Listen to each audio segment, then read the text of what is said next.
ভাই রে ভাই, দেশের কি একটা অবস্থা। ছোটবেলায় আব্বা একটা ধমক দিলে আমরা প্যান্টে মুতে দিতাম, আর এখনকার পোলাপান্ডরে একটা ধমক দিলে তারা ভয় তো পাই না, উল্টো আরো তেড়ে আসে। ওদিকে আমার খালাম্মা 15 মাস ধরে ধরে দিল্লিতে। ওনার এক কথার ভয়ে আমায় আব্বা বাসায় লকডাউন দিয়ে সেনাবাহিনী নিয়ে প্রস্তুত। লকডাউনের কথা শুনে আমার বন্ধু কেরামতের 13 তারিখে ঠিক হওয়া বিয়ে ভেঙে যায় অবস্থা।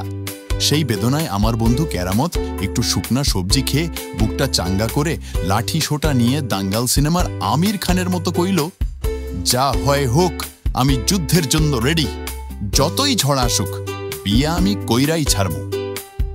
ওদিকে আমার পাশের বাড়ির সকিনা চাচি এতদিন কইতো আমার খালাম্মার কোনো ভ্যালু নাই।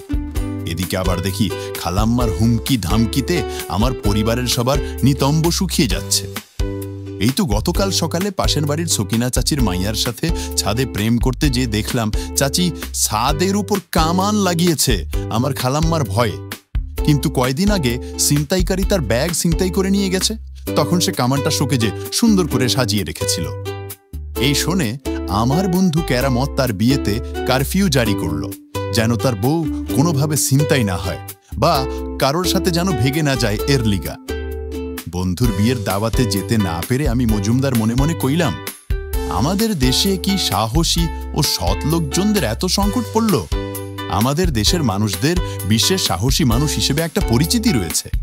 জাতিসংঘে সর্বাধিক বেশি সেনা মোতায়েন করি আমরা, কিন্তু আমরা বাঙালিরা যখন দেশে ছিনতাই রাহজানি চলে তখন কামান বোমা ঘরে সাজিয়ে রাখি এবং সেনাবাহিনী কম্বল মুড়ি দিয়ে ঘুমিয়ে থাকতে বলি।